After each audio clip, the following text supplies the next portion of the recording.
I just said all that without recording. I'm going to say that again because now that I'm actually recording. So today for reading, we're going to review our media techniques. We're going to rewatch the video. I have a few review questions for you. And then you're going to take the 5-question comprehension quiz and the 4-question vocab quiz. Okay? So first off, let me share my screen.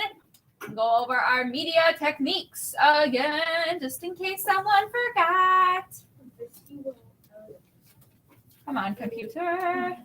I have too many tabs open.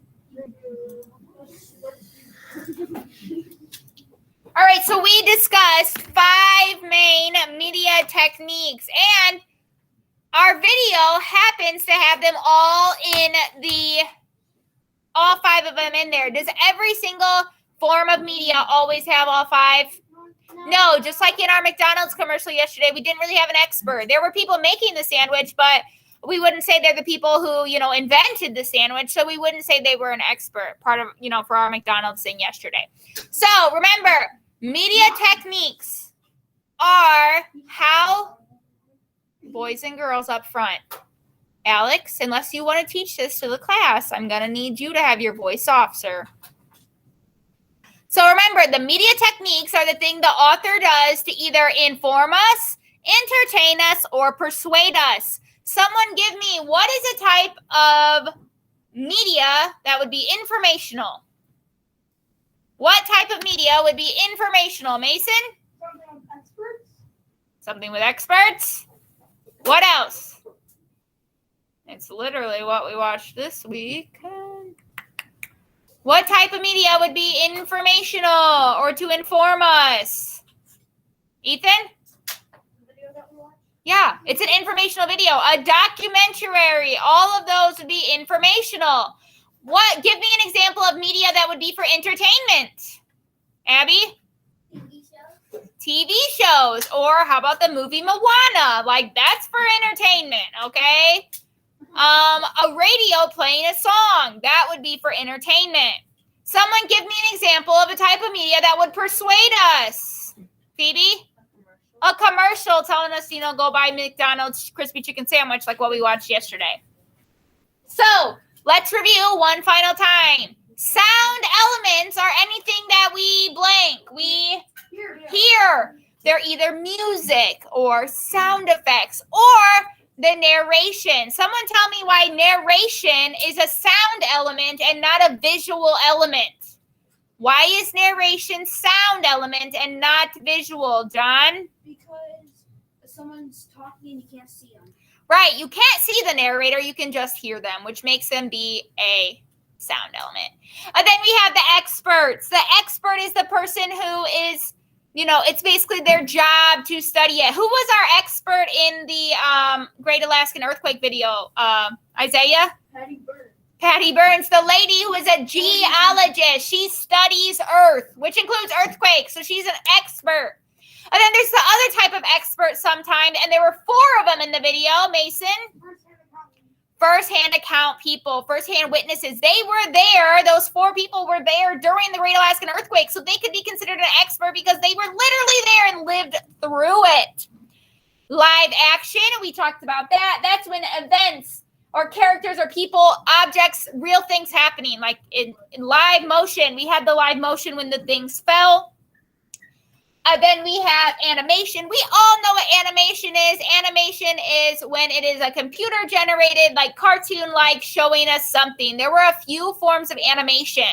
One of the animations was when it showed how the docks were devastated, right? How the boats from the tsunamis went straight into the docks. The other form of animation was when they showed the plates coming together and hitting and crashing and then, exploding. And last but not least, visual elements. And in a video, the whole thing has visual elements because all of it is something that we are watching, correct? Hey, hold on, Zuri.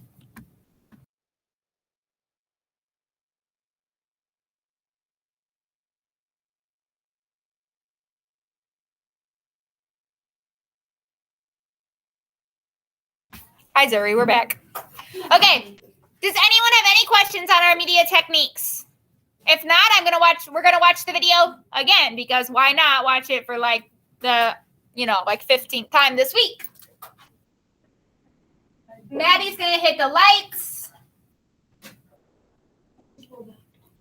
We're going to watch the video one more time.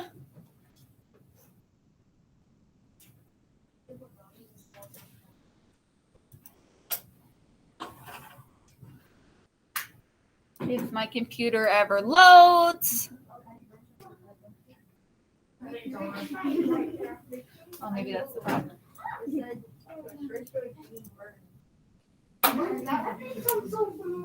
Pause. Sorry, it's gonna take a minute. I know. Golden. Zoe, golden. That's golden, not more. All right, starting.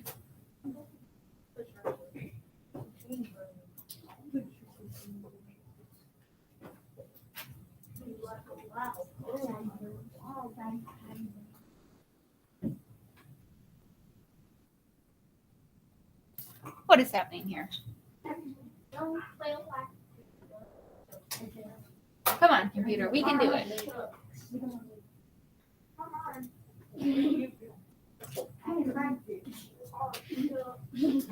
Shh, that's not helping, friends.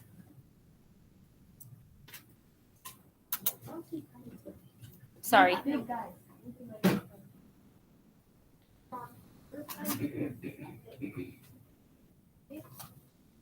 Okay.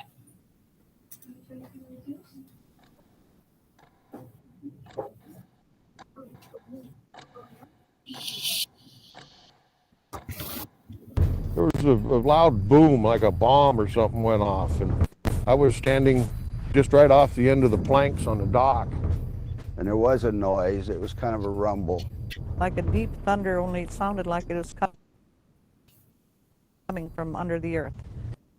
So all three of those experts, because they were first-hand account witnesses, all talked about the earthquake in a different way, but they were all talking about the same part of the earthquake. What part of the earthquake were all three of them discussing, Gabby? The sound. And then the fourth first-hand account witness was he wasn't talking about the sound. He was talking about what, Mason? Tank fire. The tank fire. So the first three were all talking about the same thing, and each of them kind of described it in a different way almost. Like a rumble, like thunder, big boom, like a bomb, but they were all still talking about sound itself. The earthquake and resulting tsunamis happened because our planet is restless. The Earth's surface is made up of massive continental and oceanic plates that are continually moving and colliding with each other. In regions where they collide, one plate can dive or subduct under another, causing tremendous pressure to build up. Prior to the 1964 earthquake, the Pacific Plate had been subducting underneath Alaska, and Valdez was sitting on top of that subducting plate. It was basically stuck. And then on that day, all that strain was released, and then we had the Great Alaska Earthquake. So right there, what our expert just talked about was something really important. And it was really important because it said specifically why Valdez was harmed so much. Like, why wasn't Juneau, Alaska harmed a ton, or other parts of Alaska that I literally don't know the name of. But why was Valdez harmed so much in this Great Alaskan Earthquake? Someone I have not talked to. She just said it. Why Valdez specifically? Why wasn't it another part? I mean, other parts of Alaska felt some effects, but Valdez specifically. I'm calling a stick. That's what I'm doing. I'm gonna call a stick. The sticks of doom.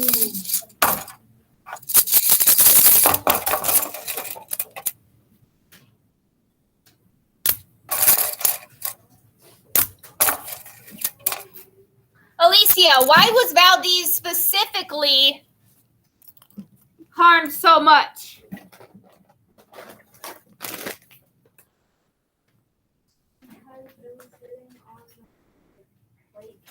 Yeah, it was directly on top of where the two plates meet. So, of course, it's going to be harmed the most because it's literally where the explosion happened. Well, not explosion, but where the earthquake happened. It was directly on top of the two plates. That's an important thing to know. It wasn't just, it was directly on top of the plates. All right, continuing on. Valdez and much of Alaska were subjected to 5 minutes of violent shaking, with aftershocks persisting for days. The March 27th 9.2 magnitude earthquake was the largest ever recorded in North American history.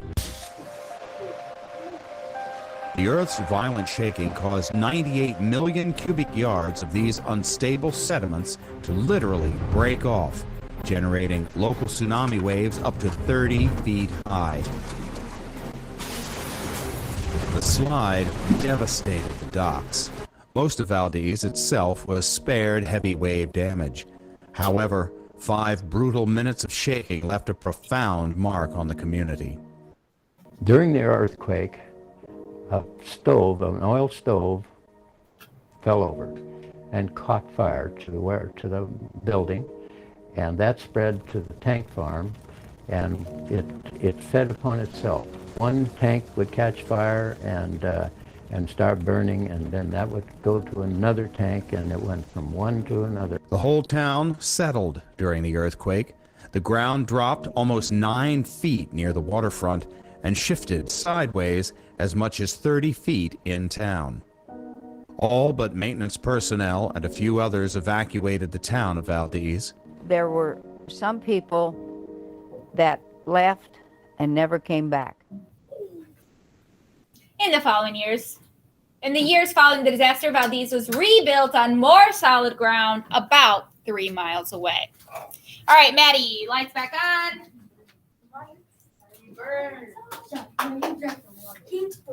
Hey, Alex, I'm positive you're not listening as much as I want you to listen. So, in just a minute, I'm going to let you go, and you have 2 things to complete. On your HMH website, I don't know why I just turned this off. I don't know why I do things like that. I'm sure it's not going to turn on now because I want it to. But anyways, on your HMH website, you have the 5-question quiz over this. Then on your reading Google Classroom, the 4-question vocabulary quiz is already up, ready to go. It literally says Great Alaskan Earthquake Vocabulary Quiz. Okay? That is what you are going to accomplish in the next however long.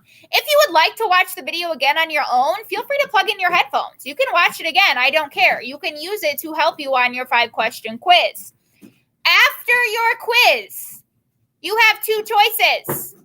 You can work on your Google form for social studies, or you may AR read. We're not playing math games or not playing reading games. We are reading or working on our Google form at our own desks until further notice. Abby, your computer should be charged enough. Unplug it back at your desk.